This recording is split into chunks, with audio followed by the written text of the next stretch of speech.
Hi friends, welcome to our channel. నా పేరు సరస్వతి. మీరందరూ ఎలా ఉన్నారు? నేనైతే చాలా బాగున్నాను. ఇక ఈరోజు వీడియో స్పెషల్ ఏంటంటే వైజాగ్ బీచ్ చూపిస్తున్నాను. ఆ వీడియో విశేషాలు తెలుసుకునే ముందు మన ఛానల్ని సబ్స్క్రైబ్ చేసుకోండి. ఈ వీడియో ఎక్కడ స్కిప్ చేయకుండా చూడండి. చూసి నచ్చితే లైక్ చేయండి, కుదిరితే షేర్ చేయండి, సబ్స్క్రైబ్ చేసుకోవడం మర్చిపోకండి.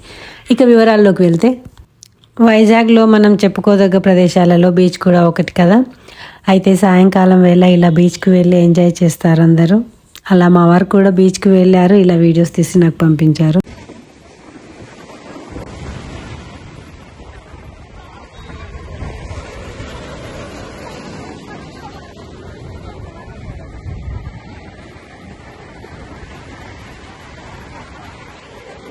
అయితే మీరు ఈ వీడియో చూస్తున్నప్పుడు ప్రశాంతంగా ఒక చోట కూర్చుని కళ్ళు మూసుకొని అలలు చేసే ఈ శబ్దాలని వినండి. మీరు కూడా ఆ బీచ్లో కూర్చొని ఉన్నారన్న ఫీల్ కలుగుతుంది. విని చూడండి ఒకసారి అలా.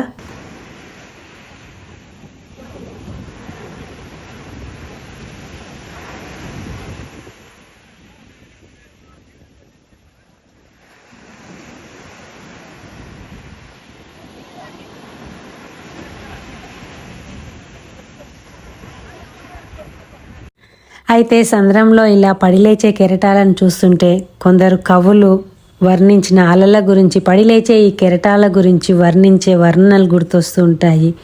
అలాగే కొన్ని మోటివేషనల్ వర్డ్స్ కూడా గుర్తొస్తుంటాయి.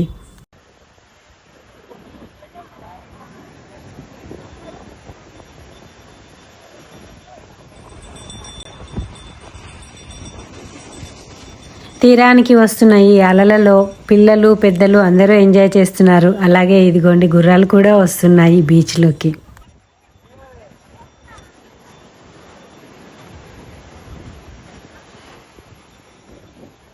ఈ బీచ్ అంతా చాలా కోలాహలంగా సందడిగా ఉంది కదా. అందరు సందర్శకులతో నిండిపోయి ఉంది. అలాగే ఒక్కొక్కరు ఎవరి పనుల్లో వాళ్ళు ఫొటోస్ దిగే వాళ్ళు కొందరు, అయితే ఫొటోస్ తీసేవాళ్ళు కొందరు, ఇలా ఎవరి పనుల్లో వాళ్ళు అలలలో ఆడుకునే పిల్లలు పెద్దలు కొందరు, ఇలా అందరూ వారి వారి ఆనందాల్ని ఇక్కడ ఇలా వెతుక్కుంటున్నారు.